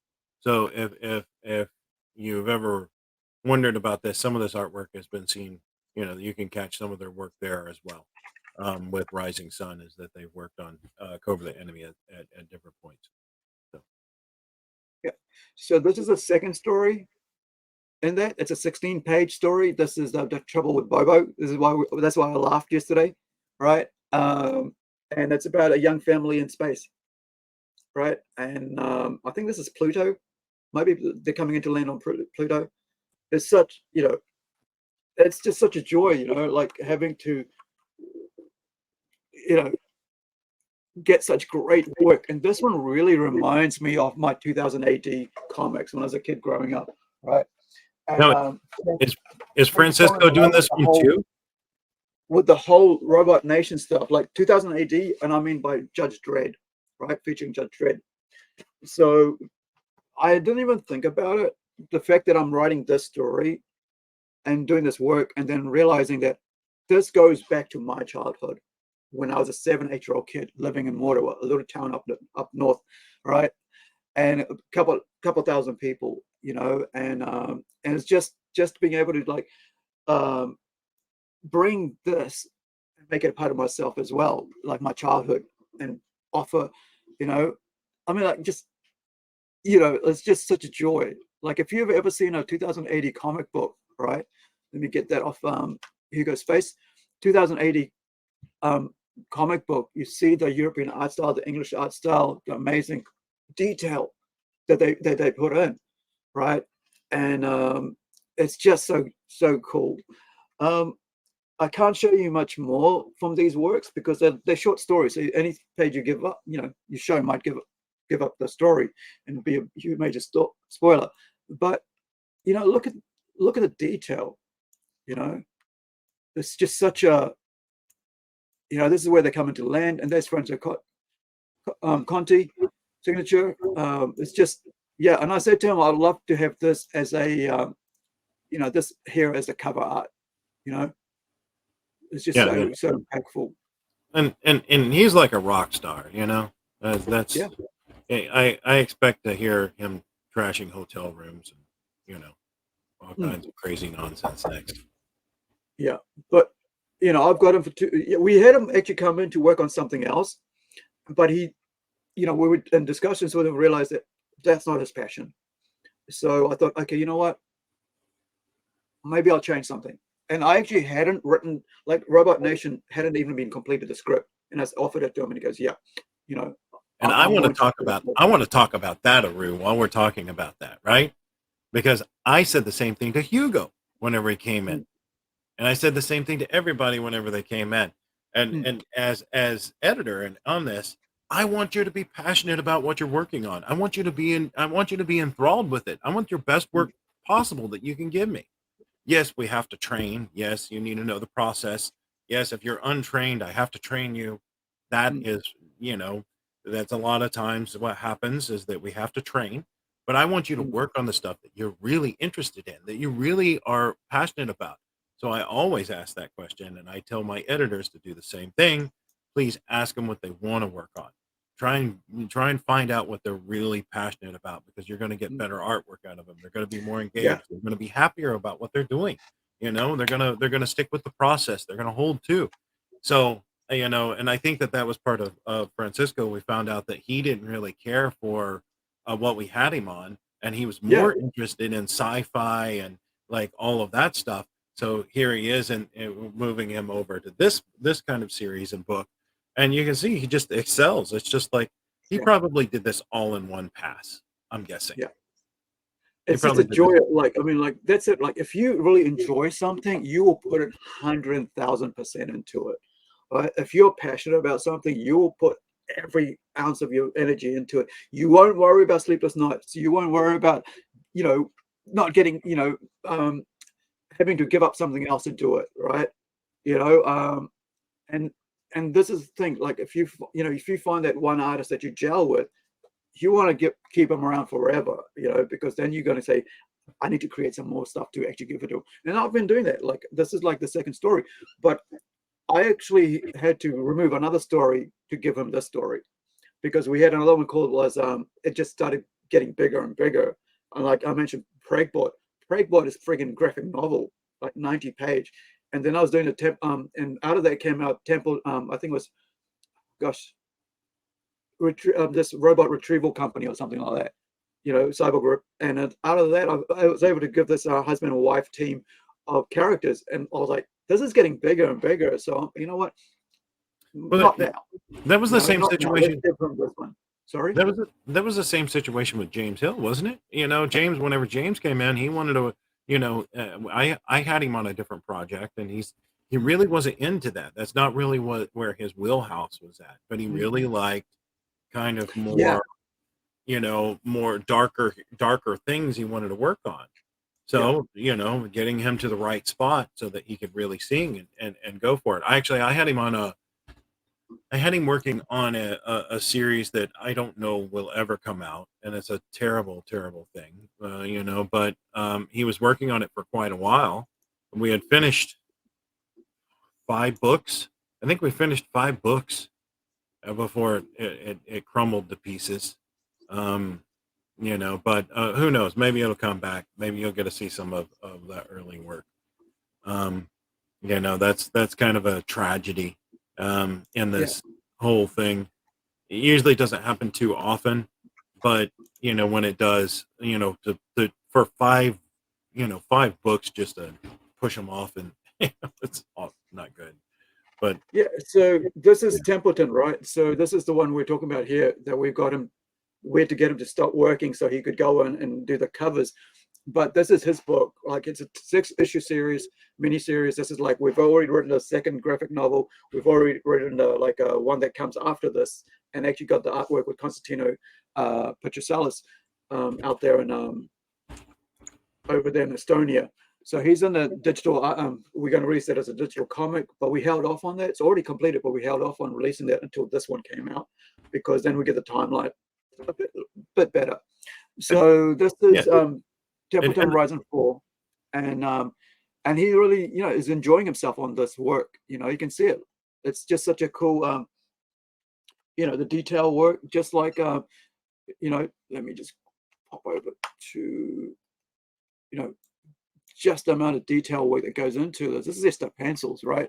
Just like Francisco, it's just. And this is just one panel, by the way, guys. This is not a page. This is just a panel. I just wanted to show you the panel, right? The detail that goes into the panel here. And just the way, the depth, the feel, as they say, there's the background at the back there. You can see the wall, and it's coming towards you. The character in the front is, in different stages. And it's just, we're working with some really, really great quality artists, you know, and colorists, right? And you know, and I'm trying to bring my A game, you know. And the cool thing about this is that like all of these stories that I started doing, apart from Incredi-Girl, were written as short films or as films, right? Film scripts. And so this was written as a film script. But then it's a kind of like a homage to Hellblazer because I love Hellblazer, John Constantine. But then I just went, that's not something I want. I want to do something original and creative. And that's how we ended up with, you know, with Templeton coming forth.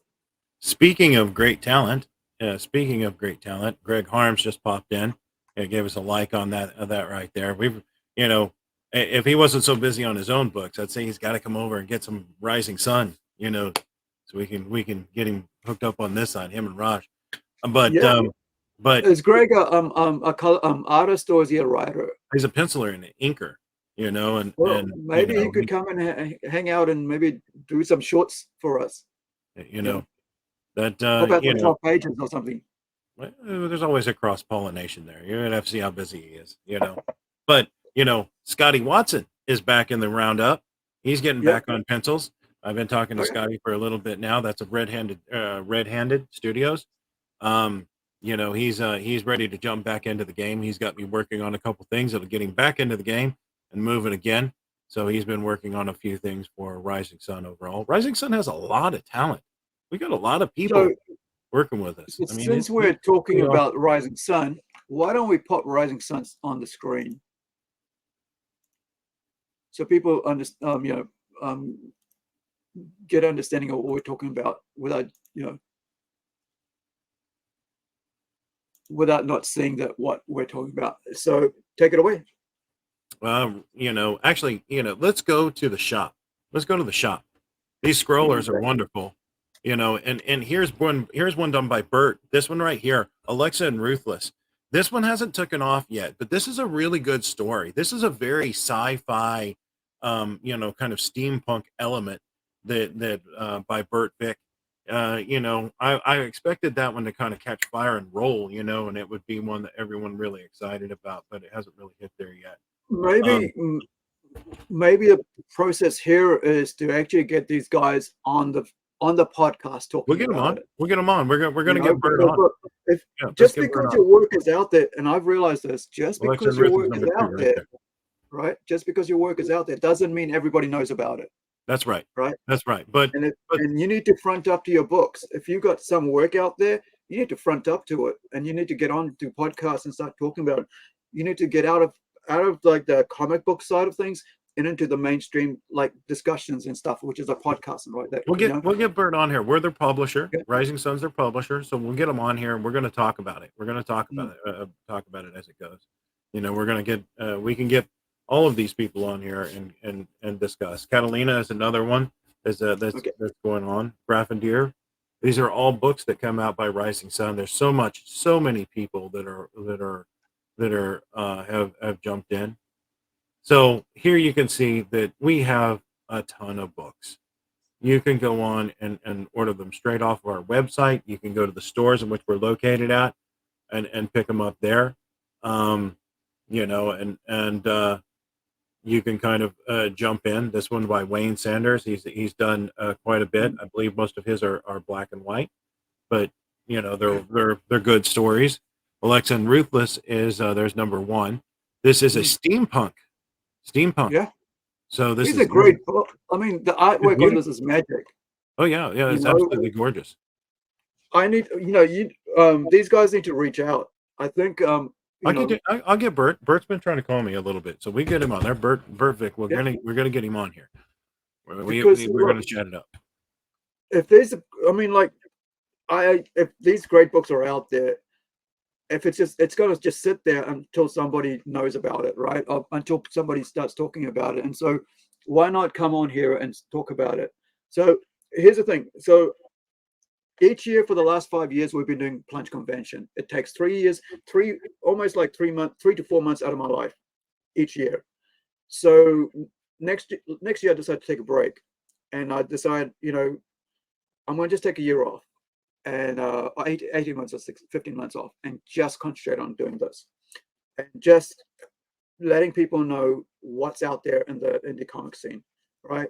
We don't have the billions of dollars or millions, hundreds of millions of dollars to promote ourselves, but we do have me as a mouth, right? Talking about it, interviewing people, getting to know people, bringing these artists and writers and creators to you, to the audience there on YouTube, and you guys can then share that link out to everybody. You creators can share that link out to everybody. You can clip those videos for yourself for that. And I even spend hours after I finish clipping videos just so that I can send those clips out to everybody online, because a lot more people watch little clips off the main live stream than they do the entire live stream. So I decided, I'll put the link in for the longer one once I get to know the other people. So there's a lot of ways to promote yourself, and this is one of the best ways I can think of, with close to no money, Well, let's jump back to the campaign. We can always talk about Rising Sun a little bit later, and honestly, guys, if we didn't need your support, we wouldn't be going to Kickstarter. We're still pretty small. We're still really, really small in the game. So, we appreciate all of your support for this and helping us get Incredi-Girl. And as you know, this is a ruse baby. This is his book right here. And we're so thankful for getting us to the campaign and getting us funded. And, we can always come back and talk about other things later. Really what it's about is right here. And we should probably, I want to thank everyone that's helped us support. We still have 68 hours left. If you can't support the campaign, if you can't fund the campaign, please just like it, share, subscribe, do all of the stuff that helps get us out there a little bit further, so people know that we're alive, we're real people, So, we really appreciate it. I think we should probably wrap it up, Aru, and close this out. Right, we're at an hour and 42 minutes here. So, so I'm gonna send you guys an email where you guys can get in touch with me, right? And so you guys can't say, well, I don't, we don't have your email, we don't have your contact. So it's SM@Plunge Studios, and this is just for coming on to the podcast at gmail.com, right? So Plunge Studios, let me get my spelling right. This is it here. Right, that's the email that you can get in contact with me about coming on the podcast. And I'm going to throw up his bank account and routing number real quick. I don't think you have it. Oh, no, you do have it. I need to open up a PayPal. I'm teasing. Talk about which. All right, if you guys want to support me financially, I will be opening up a PayPal account just for this, because here's the thing: it does cost to run this thing. I had to buy a monitor. I had to buy a webcam, and not only that, at StreamYard, to get branded stuff, you need to actually have to get rid of their logo and stuff. You need to buy a monthly subscription, so that costs a bit as well. So, and of course, there's that whole idea of exchange rates and stuff. So it all adds up. Setting up this. Now I've got a monitor in front of me instead of a mobile phone. So I will put up a you guys have like Cash Me, whatever that is over there. We don't have that. So the only way is support through PayPal, and that'll be cool. And and I can't even do what is that, super chats or anything like that until we get to 1,000 or 100 or whatever it is. So please share our links out. Please subscribe, and and share and like, and hit that like button, and follow us wherever we are. Follow risingsuncomics.com. On Facebook, it's Rising Sun Comics. This one here, it'll come up. US, and of course we're at Plunge Studios. Let me just grab that one. This is the link for our Plunge Studios on Facebook. You can grab that, and that's where you'll see upcoming artwork, just released work, really cool, images and stuff on that page. You'll see. We try to keep it PG, even though some of our books are mature, and quite a few actually. but there are, we try to hide that as as best as we can, so anybody can come across him, and it's fine. There's no, it's all ages. The other thing I want to put out here is our own website, which is, let me grab it. Someone else we've got to get on, Aru, is Konstantinos Petrosis. We got to get him on. We got to talk about. So this is you can learn about what we do down here with the convention, and if you go to that page, you can actually donate to the convention. We're a community-run convention of volunteers. So I volunteer 3 months of my year to run that, and and so that's just to help young folks get into literature and art. That's the whole aim of it. And I think, let me just, yep. So it is, you can, if you feel like, hey, I'd like to, help them out down there. And, basically this is the ethos of our, of this, thing.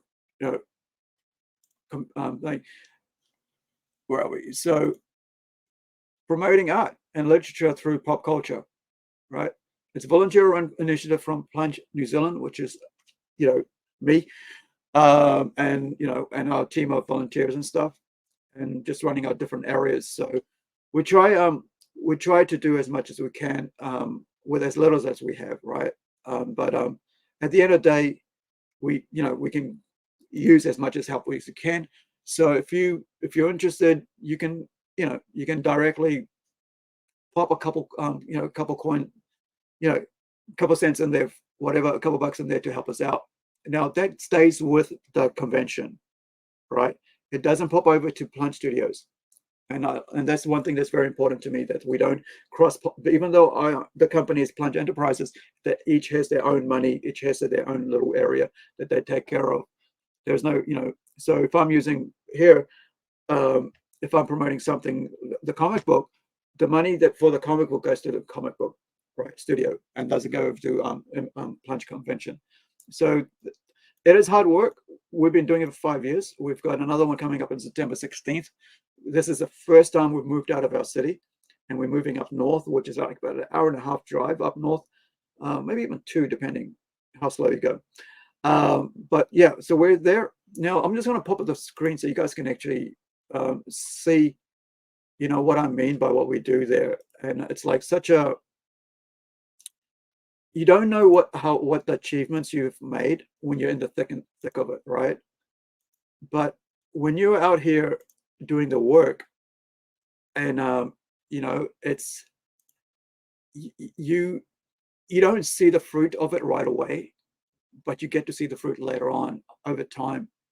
And through what we've done with Plunge and just networking and connecting people, we've been able to bring, a whole new podcast got started just for New Zealand artists, right? A lot of money was put into it by a couple of friends of mine, right, who met through Plunge, right?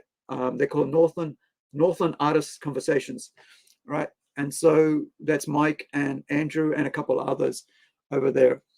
Not Mike, sorry, Mark and Andrew. And they have a Patreon for that. So I'm going to share their page as well, so you guys can actually do that, because I think this is me giving back to our community as much as possible, because they're doing the same thing.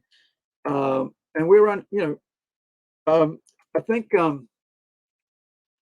if you see some good things happening in your community, especially in things that you're passionate about, right, it's worthwhile getting on board and supporting that, no matter whether it's the same thing as you, or if it isn't, or if it's nothing that you're passionate about but somebody else is.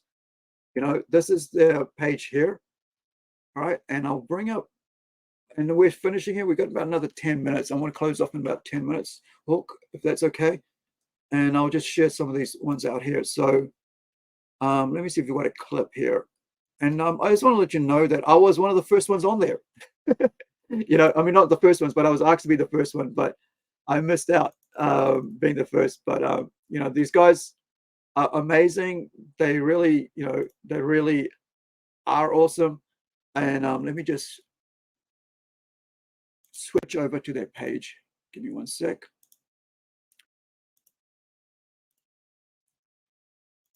Right. So this is them here. So let me get rid of that one. So these are all the interviews they've done, right? And it's a very, think of Joe Rogan, all right? That sort of setup and everything. They built a studio, and they, spend all the money and stuff. And that's Mark there. And that's your friend there, your mate who's talking right now over the top of all this. Let me see if it'll come up. Right, that's these guys here, and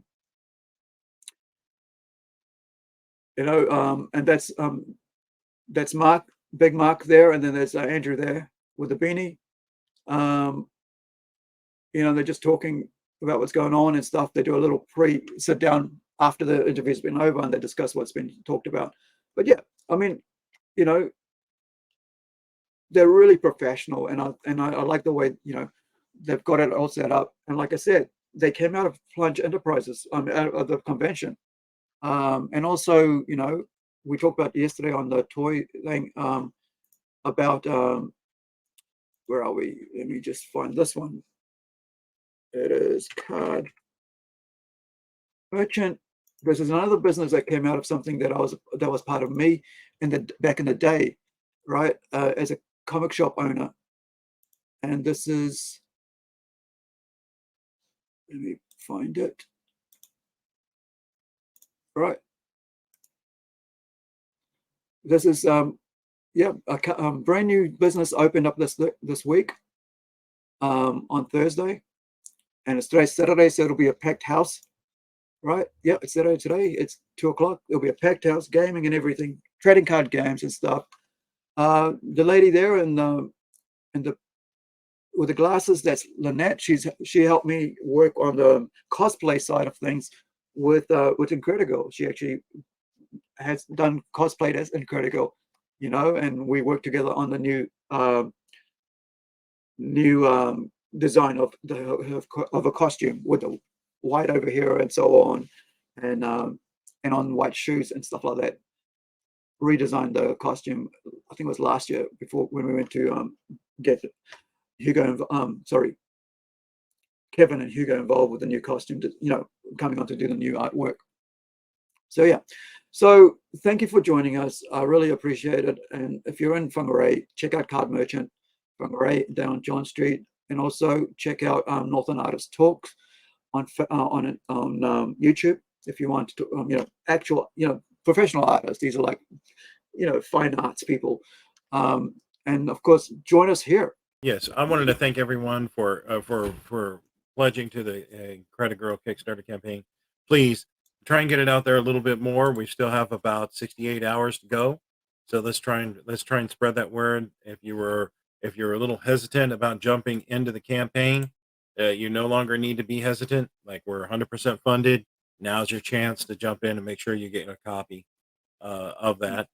Thank you everyone that's helped support and got us there. I want to thank all of the creative team. I want to thank Aru, Kevin, Hugo, Sean. We also need to thank James Hill. We need to thank him as well for all those wonderful covers. And we're just very appreciative that we got here. And yeah, let's see if we can't hit those stretch goals. Those will be updated on the campaign real soon. And you'll be able to see those new cards, which will get us there at 1,100 and 1,200. So, or I'm sorry, 1,012. At 1,000 and then 1,200. It will be 1,100 and 1,200, right? 1,000 and 1,200. Yeah. So that's going to get us to those stretch goals at that point. So you can add to your card collection. And I just wanted to thank everyone out there. Thank my family for supporting me and all of that. And please, we'll talk about Rising Sun another time, but just support this campaign a little bit more, help spread the word. So let's give it off to Hugo. Hugo, any shout outs, anything you want to call out before we get off here? I want to thank your mom. Thank your mom for supporting us. I'll tell her. I think she's downstairs already. So yeah, I mean, just keep supporting the campaign, and that's it. I mean, if we do keep covering, we'll keep working, and more books will come out, and you'll see more of the story and of the universe. So I mean, that's it. Just thank you for supporting the campaign, and let's keep going. Awesome. All right, Aru, up to you. Any closing statements? Thank you, guys. I'm so excited. Thank you for the 100% support, man. Like, sometimes there's no words, but I'm really excited. I'm really thankful, and I'm really grateful for all you guys have done for us. And for all the Aru's in shares, shock, ladies and gentlemen. yeah, for sharers, for the newsletter, for the emails that you put out our links into on your posts, on your social media, on your Twitter, just following, and also for all the creatives that brought their teams to watch and to support as well. We've worked hard. This is the book I'm proud of. That's why it's out there first. And having Hugo come in and do the amazing artwork and coloring on it, and it's just been a blessing, as well as Kevin and and James, the artwork that's come in with the pencils and stuff. I'm just excited. Don't forget Shane Evans. I can't wait for James to work out. Sorry. Don't forget Shane Evans. Oh yeah, Shane. Yeah, my best mate Shane. His covers as well. Like that's the. And so if you want, let me just put out his Facebook. So if you guys, and on Insta. So if you want to see some of his work, this is what you look up, right? So and this is where I'm going to finish off. All right. So this is Shane's work, and this is his style, and this is his gift I got from Christmas from him, right? Because he knows that, this is part of my history as a comic book fan. When I was 8, 9 years old, my neighbor across the road used to have 2080 comics, so I didn't have to pay for it. But later on, I did pay for it when I moved away and bought my own comics. So this is Shane. You can find him on Facebook and Instagram as Art of Evans for his work. All right. So yeah, with that, kakite ano. Thank you for joining us. Hit that like button, subscribe, and share. And thank you for everything, guys. Thank you, backers. Thank you. You've made me very happy. You've made our team very happy. And can't wait to get number 2 out. As soon as this is out the door, number 2 is coming, right? And like I said, 5 o'clock this morning, I was lettering page 14 and 15 of number 2. So we're going to keep Hugo working as soon as this one's over. We got him going. So thank you, guys, and we'll see you next time. Be well. 100%, baby. All the way.